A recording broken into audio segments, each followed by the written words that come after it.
বৌমা, ওষুধটা জলটা দিয়ে যাও না।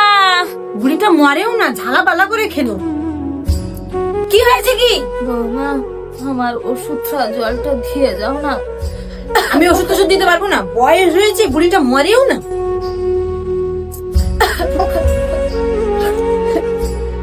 এই শোনো, আমি কি তোমার মায়ের চাকর নাকি? কেন, কি হয়েছে কি? তোমার মা বলে ওষুধ এনে দাও, জল এনে দাও, তোমার বাবা বলে জামা কেচে দাও। আমি তো বারবার বলেছি যে বিয়ের আগে যে তোমার মা বাবার সাথে আমি থাকতে পারবো তুমি না। বাড়ির বউ, এসব করবে না তো কি করবে?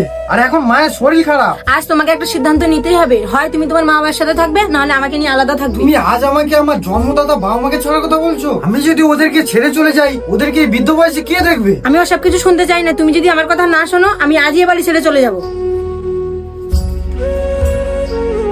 কমলা, এই যে তোমার ওষুধ আর জলটা নাও। বৌমাকে এত করে বললাম, শেষে তুমি নিয়ে আসলে। জানো কমলা, বৃদ্ধ বয়সে বাবা মা ছেলে বৌমাদের কাছে বোঝা হয়ে যায়।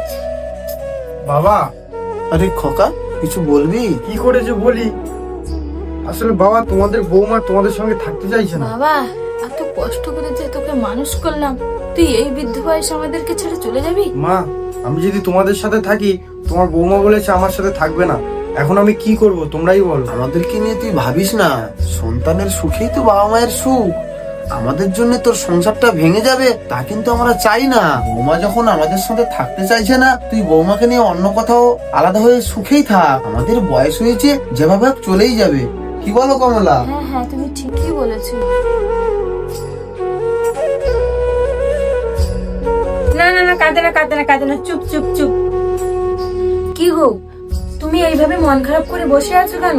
আমাদের তো একটা ছেলে হয়েছে, তোমার তো সব থেকে বেশি খুশি হওয়ার কথা। আমি ভগবানের কাছে সবসময় প্রার্থনা করি যে আমাদের ছেলে যেন তোমার মতো হয়। খুশি আমি হয়েছি, কিন্তু আমাদের ছেলে যেন আমার মতো একদমই না তুমি হয়। এ কথা বলছো কেন? ও যখন বড় হবে না, আমাদেরকে ছেড়ে চলে যাবে, ঠিক যেমন আমি আমার বাবা মাকে ছেড়ে চলে যাই। জানো, কোনো ছেলে চায় না কখনো তার বাবা মাকে ছেড়ে দূরে থাকতে, শুধুমাত্র তার স্ত্রী বাধ্য করে দুজনের মধ্যে একজনকে বেছে নিতে। আর আমি কি করলাম? বাধ্য হয়ে তোমাকে বেছে নিলাম আর বাবা মাকে একা ছেড়ে এলাম। তাই এই জন্যই বলছিলাম, আমাদের ছেলে যেন আমার মতো একদমই না হয়। যে সন্তান তার নিজের বাবা মায়ের দায়িত্ব নিতে পারে না, তার এই পৃথিবীতে বেঁচে থাকার কোনো অধিকার নেই।